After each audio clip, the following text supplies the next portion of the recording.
Halo teman-teman semua, ketemu lagi dengan channelnya Mas Ragil, channel yang bahas tentang bagaimana kita berwirausaha di desa teman-teman ya. Oke.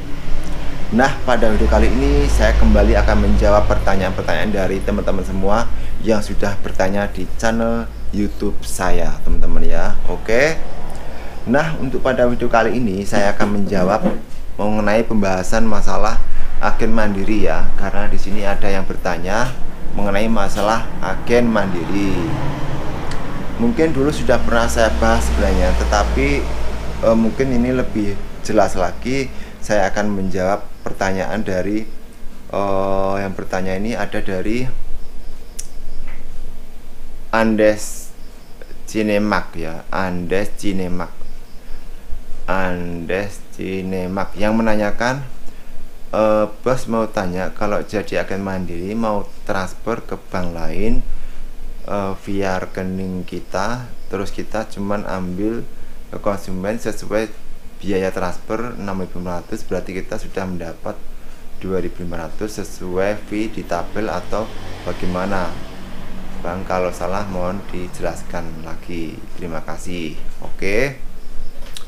Nah, jadi teman-teman semua, kalau kita sedang bertransaksi ya, kemudian dalam membuat biaya yang dibawakan kepada konsumen itu tergantung dari kebijaksanaan pemilik agen mandiri tersebut teman-teman ya. Tapi rata-rata biasanya kalau 1 juta itu kalau sesama bank itu 5.000, kalau beda bank 10.000, kemudian 2 juta sesama bank 10.000, beda bank menjadi 15.000 atau 20.000. Jadi semua itu tergantung dari teman-teman semua sebagai agen, pemilik agen ya. Tetapi saya sarankan untuk membuat pembiayaan kepada konsumen itu jangan terlalu mahal ya. Jangan kok per 1 jutanya 5.000, 2 juta 10.000, 3 juta 15.000, jangan teman-teman ya. Tetapi kita bagaimana supaya pelanggan itu tetap rame di toko kita ataupun di agen mandiri kita, supaya banyak yang bertransaksi di toko kita ya, kita pasang tarifnya jangan terlalu mahal ya, karena per transaksi itu sama saja ya, walaupun nominalnya besar atau kecil, itu biaya yang dibebankan dari bank mandiri kepada kita itu sama saja ya. Jadi kalau kita memasang tarif kepada konsumen semakin besar, semakin tambah biaya, itu merupakan suatu keuntungan supaya mendapatkan keuntungan yang lebih besar. Makanya kita buat tingkatan semakin besar nominal yang ditransfer ataupun yang dipakai buat transaksi itu, maka semakin besar pula biaya yang kita bebankan kepada konsumen tersebut teman-teman ya. Oke.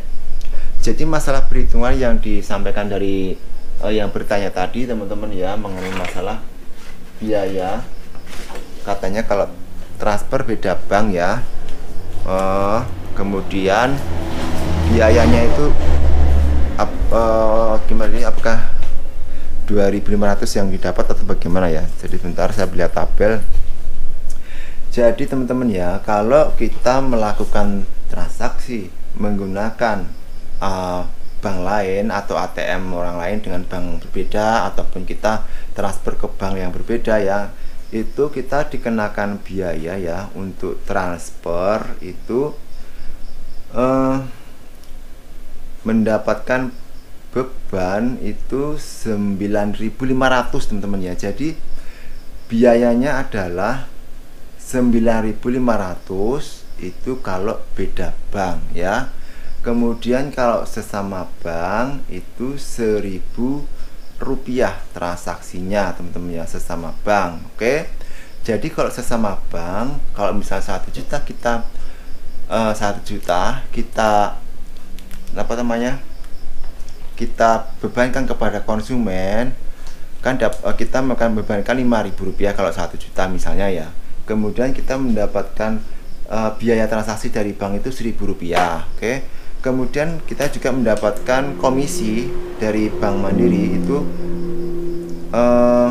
komisinya adalah 1.000 rupiah ya. Jadi sama-sama 1.000 rupiah, biayanya 1.000 rupiah, kemudian komisinya juga 1.000 rupiah. Jadi 0 ya, 0 itu untuk sama-sama komisi dari bank dan transaksi dari bank, tapi kita dapatkan 5.000 itu utuh teman-teman, yaitu dari konsumen tersebut yang kita bebankan kepada biaya yang kita bebankan kepada konsumen tersebut teman-teman ya. Oke,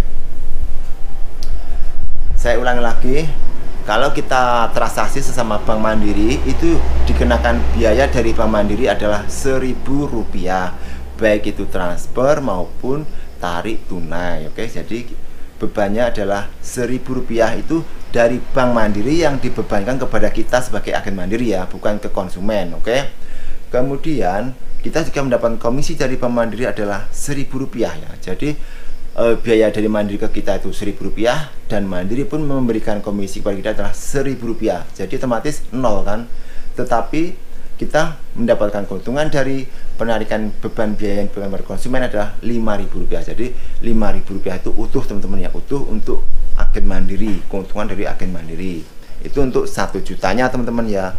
Nah, kalau seandainya dia melakukan transaksinya itu di atas 1 juta, misalnya 2 juta, 3 juta, 4 juta, atau berapa juta, otomatis kan bebannya biaya kita kepada konsumen kan kita naikkan lagi ya. Tetapi dari Bank Mandiri tetap sama Rp1.000 walaupun nominalnya besar ya. Maka dari itu kalau konsumen itu transaksinya nominalnya besar, maka keuntungannya juga buat kita semakin besar ya. Kalau 1 jutanya 5.000, maka 2 juta bisa 10.000, 3 juta bisa 15.000. Jadi semakin besar nominal yang ditransaksikan, maka semakin besar pula pendapatan kita. Oke, itu yang sesama bank ya.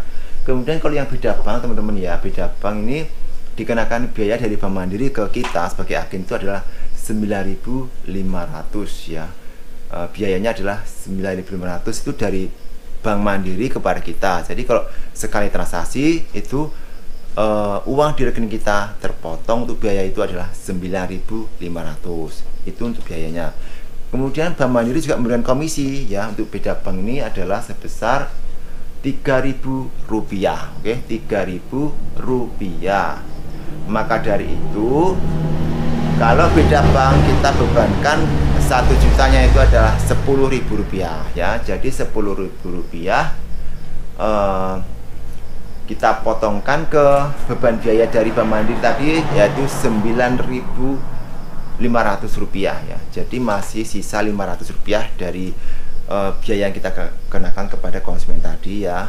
Kemudian tambah komisinya yang kita dapat dari Bank Mandiri kalau beda bank adalah Rp3.000. Jadi keuntungannya adalah Rp3.500 untuk beda bank jika nominalnya adalah 1 juta. Oke. Tetapi kalau nominalnya lebih dari 1 juta, misalnya 3 juta, 4 juta yang ditransaksikan, kita bisa naikkan lagi beban biayanya kepada konsumen ya. Misalnya 20.000 atau 15.000. Tetapi biaya dari Bank Mandiri yang dibeban kepada kita sebagai agen mandiri tetap sama, yaitu 9.500. Otomatis pendapatan kita pun menaik teman-teman ya. Yang tadinya cuma dapat 3.500 ditambah misalnya 10.000 tadi jadi 13.500. Itu untuk 2 juta ya teman-teman ya. Tapi kalau untuk 1 juta ya kita dapatnya nipis, cuman 3.500. Oke.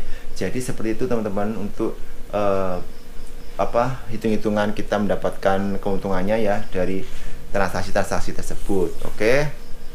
Jadi buat yang bertanya tadi seperti itu ya teman-teman ya, masalah penghitungannya tadi, yang berapa yang kita dapat dari setiap transaksi yang berbeda bank. Oke. Semoga bisa bermanfaat buat teman-teman semua. Jika ada yang belum jelas bisa ditanyakan lagi di komentar channel YouTube saya ya. Nanti saya akan coba untuk menjelaskan atau menjawabnya kembali. Oke. Mudah-mudahan bisa bermanfaat dan jangan lupa untuk subscribe, like, dan share. Oke. Salam wirausaha.